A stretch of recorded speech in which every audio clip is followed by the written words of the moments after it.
Salam sejahtera untuk kita semua. Pelajaran Sekolah Sahabat dengan tema utama Kejadian, pelajaran keempat, Air Bah. Jumat 22 April, pendalaman. Perbandingan antara mentalitas dan tingkah laku orang-orang dan keadaan dunia sebelum air bah dan orang-orang di masa kita sekarang ini sangatlah instruktif. Yang pasti, kejahatan manusia bukanlah fenomena baru. Lihatlah kesejajaran antara waktu mereka dan waktu kita. Dosa-dosa yang telah mendatangkan pembalasan kepada dunia sebelum air bah ada sekarang ini. Takut akan Allah telah lenyap dari hati manusia dan hukumnya diperlakukan dengan sikap acuh tak acuh dan cemoohan. Keduniawian yang ada pada generasi tersebut disamai oleh keduniawian yang ada sekarang ini. Tuhan menghukum orang-orang sebelum air bah bukan karena mereka makan dan minum. Yang menjadi dosa mereka ialah menerima pemberian-pemberian tersebut tanpa rasa syukur kepada pemberinya. Dan mereka telah merusakkan diri mereka oleh memanjakan nafsu makan mereka tanpa batas.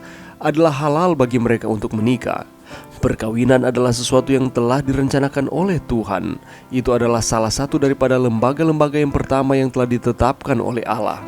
Ia telah memenuhinya dengan kesucian dan keindahan. Tetapi segala petunjuk ini telah dilupakan oleh pernikahan, telah disalahgunakan, dan dijadikan alat sekedar untuk memuaskan hawa nafsu. Keadaan yang sama itu berlaku sekarang ini. Yang sebenarnya halal telah dijalankan dengan secara berlebih-lebihan.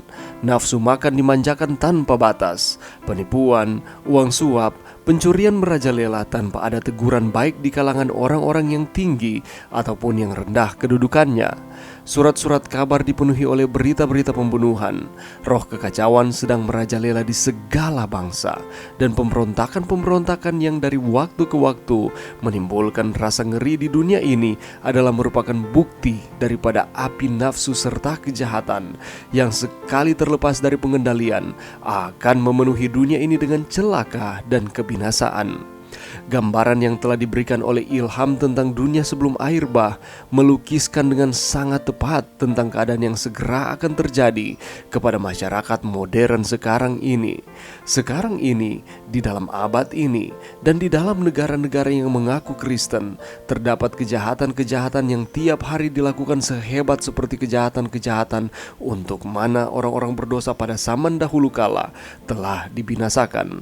Alfa dan Omega Jilid 1, halaman 107 dan 108.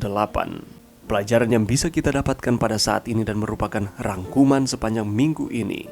Air bah meninggalkan bekas yang tak terhapuskan dalam sejarah manusia.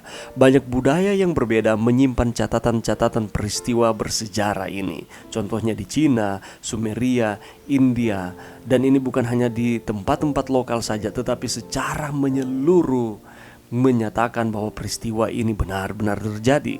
Dalam Kejadian 6-9, Musa menjelaskan mengapa Allah harus menghancurkan dunia yang telah diciptakan dan bagaimana dia melakukannya. Tetapi terlepas dari itu, air bah bukan hanya kehancuran, tetapi juga kesempatan kedua, yakni tindakan anugerah penebusan.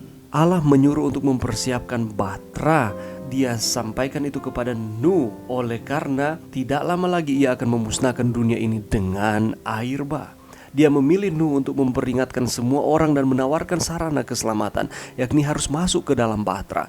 Nuh diberikan tugas untuk membangun akan bahtera ini dan 120 tahun lamanya diberikan kesempatan kepada bangsa tersebut untuk mendengarkan pekabaran masuk ke dalam bahtera. Bahtera itu adalah merupakan kasih karunia yang Allah persiapkan bagi mereka yang percaya kepadanya supaya mereka tidak binasa dengan air tersebut. Demikian pula bagi kita pada saat ini, Tuhan menawarkan kasih karunia-Nya yang sama. Dia mengharapkan respon iman dan penurutan kita kepada Tuhan. Ketika peristiwa air bah tersebut, Allah mengingat. Kejadian 8 ayat 1a menyatakan, maka Allah mengingat Nuh dan segala binatang liar dan segala ternak yang bersama-sama dengan dia dalam bahtera itu. Allah tidak benar-benar kehilangan akan ingatannya. Allah mengingat, itu berarti dia tidak melupakan. Setelah air bah berakhir, Nuh membuka jendela bahtera. Dia mengirim beberapa burung untuk mempelajari keadaan bumi saat itu. Dia mempercayai Allah dan dia juga mengambil tindakan untuk meneguhkan akan imannya. Dan lebih daripada itu, Nuh masih menunggu perintah Allah sebelum keluar dari bahtera, bahkan ketika bumi sudah mengering. Iman tidak mengecualikan tugas untuk berpikir, mencari, dan melihat apa yang kita pelajari itu benar.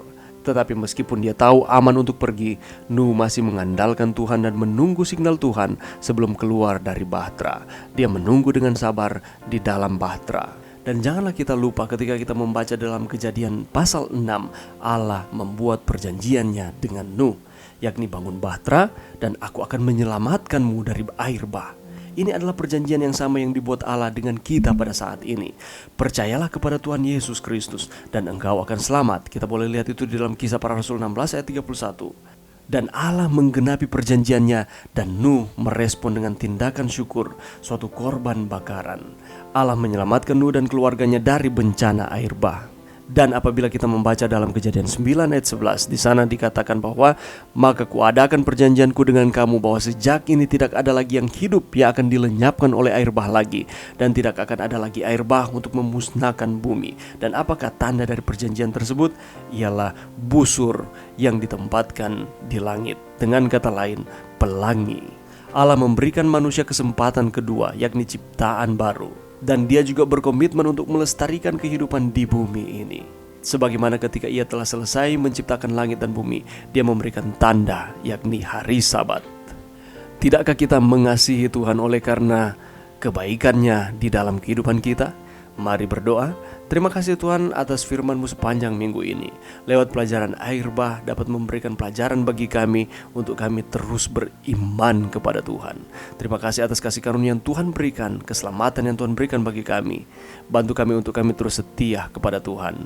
Ini doa kami di dalam nama Yesus. Amin.